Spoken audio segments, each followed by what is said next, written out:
Hello everyone and welcome to my YouTube channel. Today we are going to discuss how to fix guided access not working on iPhone iOS 17. For example, if you are having any kind of problem related to guided access, so how you can fix that. For this, what you have to do, you have to simply watch this video completely. So without wasting any time, let's start the video. First of all, what you have to do, you have to know about what is guided access. Guided access is a special feature in iPhone which allows teachers and educators so that they can focus to a single specific task or an app. So in this way you can simply use a guided access for the concentration of your students or teacher. So how you can fix that? For this, what you have to do, first of all you have to go for the settings, and after that you have to scroll it down until you find the option of accessibility here.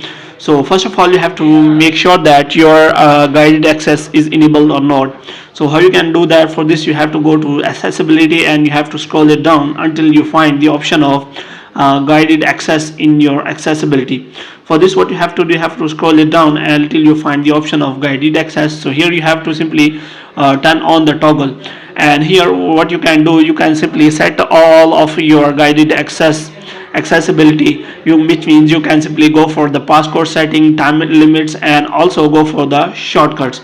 And after that you can also go for auto log.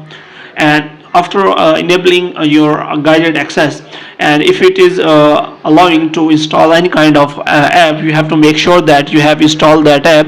And if it is asking for an app update, you can simply go for the update of that app.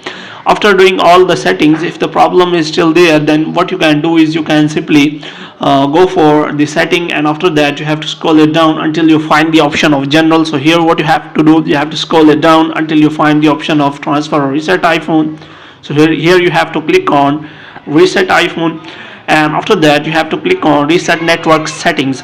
And here you have to do all your network setting, and you have to simply go back and go for the iOS update, and you have to check whether it is showing latest update or not, which means you have updated the latest iOS update. And after that what you have to do, you have to go for the next step, which is as that you can simply restart or reboot your iPhone or iPad. For this, what you have to do, you have to simply press and hold the power button and low volume button. After that you will find the option of power off or restart your iPhone. And after restarting your iPhone, you have to check whether your problem has been solved or not. If the problem is still there, you can simply ask us in the comments. So hope you have liked this video. If you get more videos like these, you can subscribe our channel.